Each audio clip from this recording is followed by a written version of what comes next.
다 함께 사도신경 고백하시겠습니다. 전능하사 천지를 만드신 하나님 아버지를 내가 믿사오며 그 외아들 우리 주 예수 그리스도를 믿사오니 이는 성령으로 잉태하사 동정녀 마리아에게 나시고 본디오 빌라도에게 고난을 받으사 십자가에 못 박혀 죽으시고 장사한 지 사흘 만에 죽은 자 가운데서 다시 살아나시며 하늘에 오르사 전능하신 하나님 우편에 앉아 계시다가 저리로서 산자와 죽은 자를 심판하러 오시리라. 성령을 믿사오며 거룩한 공예와 성도가 서로 교통하는 것과 죄를 사하여 주시는 것과 몸이 다시 사는 것과 영원히 사는 것을 믿사옵나이다. 아멘. 찬송가 331장 영광을 받으실 만유의 주여 함께 찬양하시겠습니다.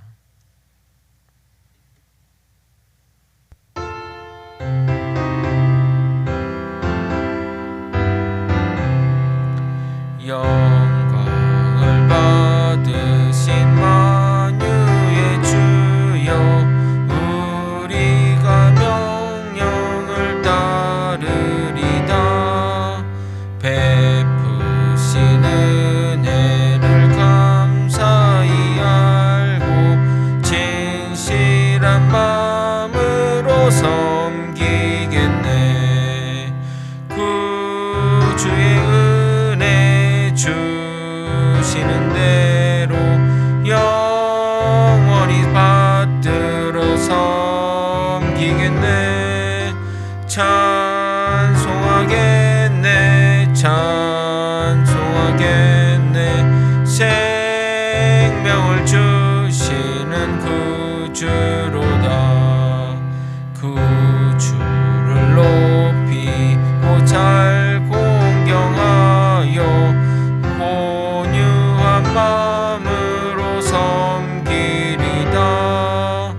주 예수 안에서 즐거워하며 충성을 다하며 섬기겠네. 구주의 은혜 주시는 대로 영원히 받들어 섬기겠네. 찬송하겠네. 찬송하겠네. 생명을 주시는 구주로다. 예수를 믿고서는 사랑하여 참 기쁜 마음으로 섬기리다. 온 마음을 드리고 늘 순종하며 그 주를 영원히 섬기겠네. 구주의 은혜 주시는 대로 영원히 받들어 섬기겠네. 찬송하겠네. 찬송하겠네. 생명을 주시는 구주로다. 아멘. 함께 읽을 하나님 말씀 사도행전 12장 1절에서 10절 말씀입니다. 사도행전 12장 1절에서 10절 말씀입니다. 저와 번갈아 교독하고 마지막 절은 함께 읽겠습니다. 제가 먼저 받들어 읽겠습니다. 그때 헤롯 왕이 손을 들어 교회 중에서 몇 사람을 해하려 하여 요한의 형제 야고보를 칼로 죽이니 유대인들이 이 일을 기뻐하는 것을 보고 베드로도 잡으려 할세. 때는 무교절 기간이라. 잡음에 옥에 가두어 군인 넷씩인 네페에게 맡겨 지키고 6월절 후에 백성 앞에 끌어내고자 하더라. 이에 베드로는 옥에 갇혔고 교회는 그를 위하여 간절히 하나님께 기도하더라. 헤롯이 잡아내려고 하는 그 전날 밤에 베드로가 두 군인 틈에서 두 쇠사슬에 매어 누워 자는데 파수꾼들이 문 밖에서 옥을 지키더니 호련히 주의 사자가 나타나매 옥중에 광채가 빛나며 또 베드로의 옆구리를 쳐 깨워 이르되 급히 일어나라 하니 쇠사슬이 그 손에서 벗어지더라. 천사가 이르되 띠를 띠고 신을 신으라 하거늘 베드로가 그대로 하니 천사가 또 이르되 겉옷을 입고 따라오라 한대 베드로가 나와서 따라갈새 천사가 하는 것이 생시인 줄 알지 못하고 환상을 보는가 하니라. 이에 첫째와 둘째 파수를 지나 시내로 통한 세문에 이르니 문이 저절로 열리는지라. 나와서 한 거리를 지나매 천사가 곧 떠나더라. 아멘. 벌써 11월의 마지막입니다. 이제 2022년도 한 달밖에 남지 않았으니 우리 모두 유종의 미를 거두시길 예수님의 이름으로 소망합니다. 지난번 설교를 간단히 정리하고 오늘 본문으로 나아가도록 하겠습니다. 안디옥의 디아스포라 유대인에 의해 헬라인에게 복음이 전파되자 안디옥 교회는 놀랍게 성장해 갔고 또 예루살렘에서는 바나바를 그곳에 파송함으로써 안디옥 교회 초대 바나바가 안디옥 교회 초대 담임 목사가 되었습니다. 이방 지역의 이방인 중심의 최초 교회인 안디옥 교회는 바나바에 의해 더욱 부흥해 갔습니다. 사울과 함께 1년간 복음을 전파하니 성도들이 정체성을 가지게 되었고 사람들에게 그리스도인이라 불리게 되었습니다. 그리고 지난 설교에는 이야기하지 않았지만 안디옥 교회가 부흥하자 예루살렘보다 더 커졌고 심지어 예루살렘 지역에 흉년이 들었다는 이야기를 듣고 안디옥 교회 성도들이 돈을 모아 본 교회인 예루살렘 교회에 보내기까지 했으니 이 얼마나 놀라운 역사입니까?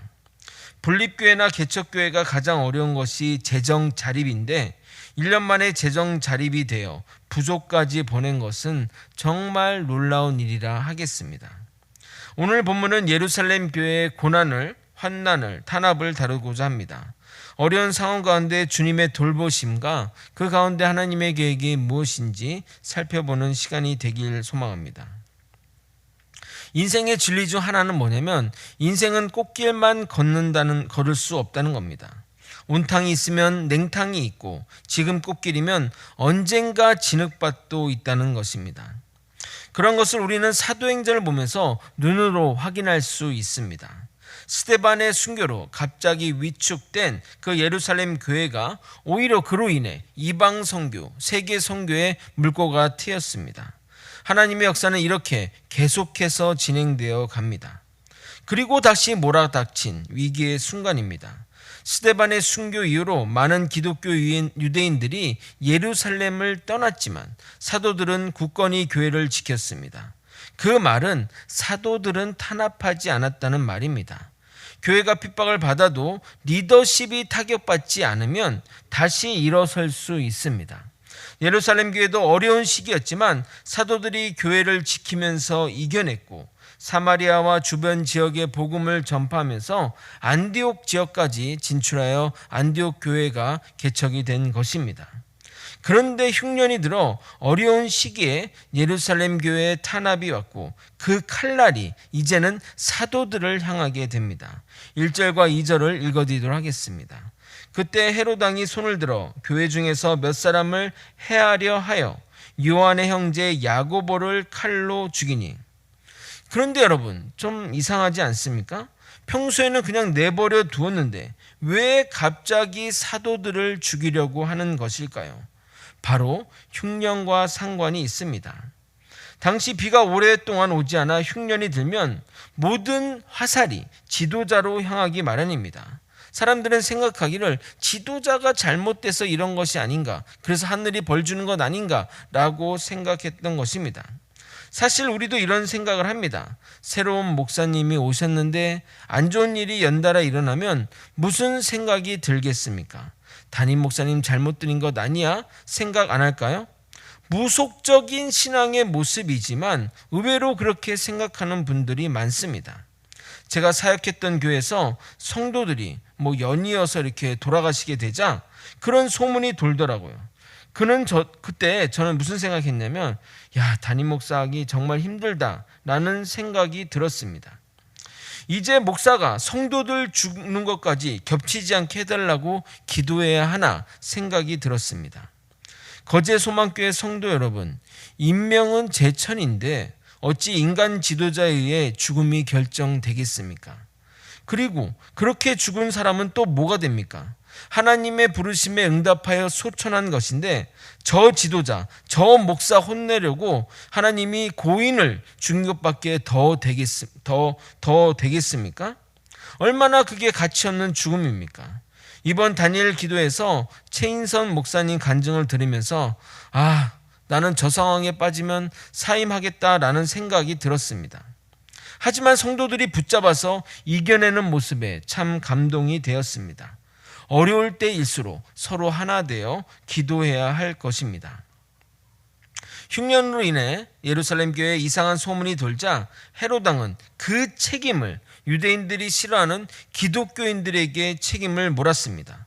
저들 때문에 이런 흉년이 든다고 말하고 그래서 그 대표인 사도들을 죽인 것입니다.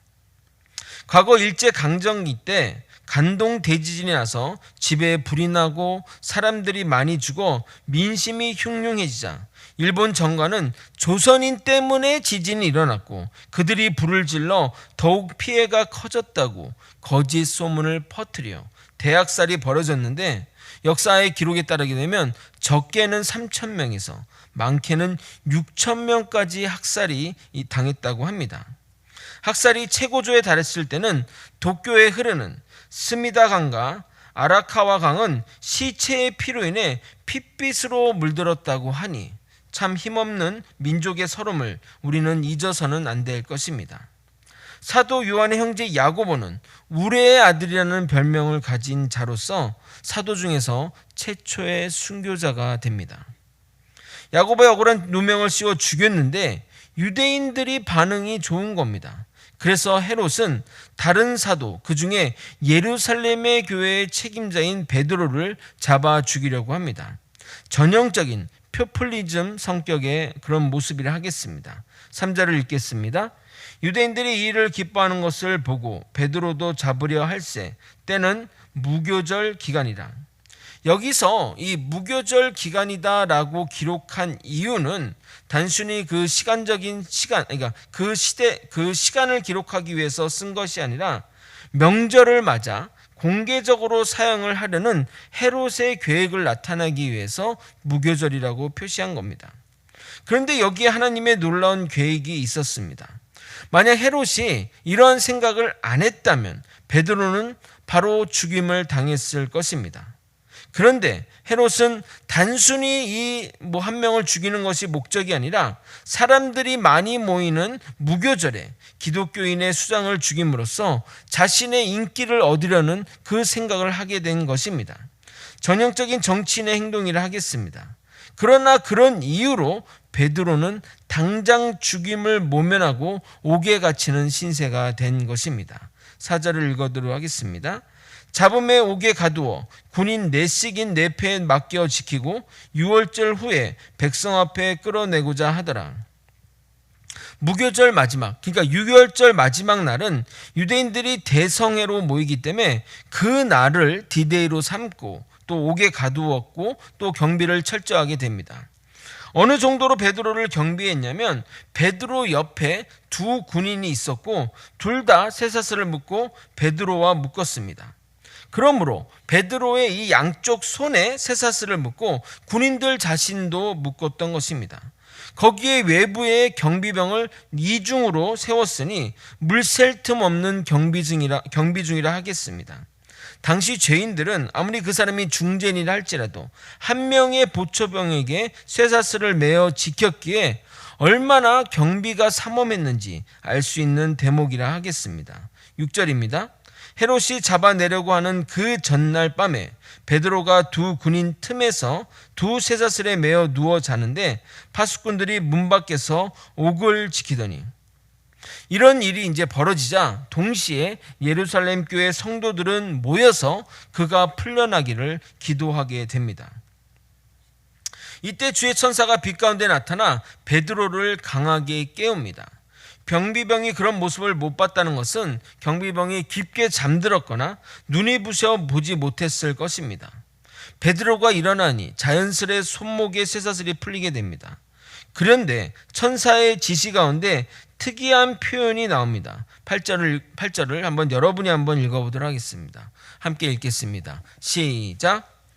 천사가 이르되 띠를 띠고 신을 신으라 하거늘 베드로가 그대로 하니 천사가 또 이르되 겉옷을 입고 따라오라 한대.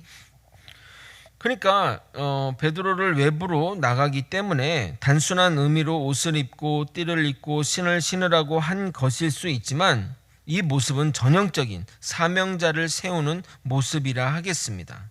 이제 다시 달리라고 가던 길을 계속 가라고 하시는 것입니다. 그런데 주님은 우리에게 알아서 가라 하지 않으시고 이렇게 얘기하십니다. 따라오라고 하십니다. 하나님의 인도함을 받은 인생은 가는 길 가운데 굴곡도 있고 어려움도 있지만 붙들린 자에게 주님이 책임져 주는 부분이 있습니다. 주님이 일어나라 하면 일어나고 걸으라 하면 걸으면 되는 것입니다. 주님이 먼저 가시고 따라오라 하시니 얼마나 이 길이 안전한 길입니까? 절대 우리를 홀로 가게 내버려 두지 않습니다. 우리가 눈 어두워 주님을 보지 못하는 것이지 주님은 반드시 우리의 길을 인도하십니다. 이 믿음으로 살아가는 저와 여러분이 되시길 예수님의 이름으로 소망합니다. 말씀을 정리하겠습니다. 헤롯은 흉년으로 인해 자신에게 오는 비난을 피하고자 주의를 환기하는 차원에서 사도 야고보를 칼로 죽이게 됩니다. 그들 때문에 이 흉년이 발생했다고 주장하기 위해서입니다. 그런데 유대인들이 사도 야고보의 죽음을 좋아하자 예루살렘 교회 수장인 베드로를 죽이고자 헤롯은 계획합니다. 바로 베드로를 죽이지 않은 이유는 그 대중의 인기 때문입니다. 사람들이 가장 많이 모이는 날을 정해 공개적으로 처형을 하면 자신의 위용이 높아지리라 생각했기 때문에 그 날을 디데이로 삼고 옥에 가두게 된 겁니다. 그러나 그런 그의 생각이, 그 인기를 바라는 그의 행동이 베드로의 생명을 구하게 됩니다. 처형 전날 천사가 내려와 베드로를 구하게 됩니다. 2명이나 수갑을 채워 양쪽에서 지키고 경비를 세워 이중으로 지켰는데 베드로를 지켰으니 베드로를 잡아둘 수 없었습니다. 천사의 인도함을 받아 옥에 탈출하는 베드로에게 홀로 걸어가라 하지 않으시고 나를 따라오라고 하십니다. 우리는 우리를 부른 자를 따라가면 되는 겁니다. 결코 혼자 해결하도록 내버려 두지 않으십니다. 주님은 언제나 우리를 붙들어 주시고 동행해 주십니다. 이 사실을 잊지 말고 주님 믿으며 한 발 내딛는 저와 여러분이 되시길 예수님의 이름으로 소망합니다. 기도하시겠습니다. 하나님 아버지, 베드로를 지키고 보호하셨던 것처럼 우리의 삶도 주님의 인생 가운데, 주님의 계획 가운데 주님의 인도함 받으며 살아가게 도와주시옵소서. 세상은 변해가고 세상은 어려움의 시기를 당할지라도 주님이 따라가신 길 따라다니며 아버지의 인도함 받아 살아가는 믿음의 백성들 다 될 수 있도록 이끌어 주시옵소서. 사랑이 많으신 예수 그리스도 이름으로 기도드렸나이다. 아멘. 주님이 가르쳐준 기도문으로 예배를 마치겠습니다. 하늘에 계신 우리 아버지여, 이름이 거룩히 여김을 받으시오며 나라의 임하옵시며 뜻이 하늘에서 이루어진 것 같이 땅에서도 이루어지이다. 오늘날 우리에게 이러한 양식을 주옵시고 우리가 우리에게 죄 지은 자를 사하여 준 것 같이 우리의 죄를 사하여 주옵시고 우리를 시험에 들게 하지 마옵시고 다만 악에서 구하옵소서. 대개 나라와 권세와 영광이 아버지께 영원히 있사옵나이다. 아멘. 이 시간 깨달은 말씀 넣고 기도하시고 그리고 목회자와 직분자들을 위해 기도하시고 각 개인의 기도 제목 가지고 기도하시다가 자유롭게 돌아가도록 하겠습니다. 주님의 이름만 부르겠습니다. 주여. 하나님 아버지, 오늘의 말씀 가운데 우리에게 깨달음이 주는 아버지 시간들 되게 도와주옵소서. 언제나 주님 바라보며 사는 우리 모두가 될 수 있도록 이끌어 주시고 인도하여 주시옵소서.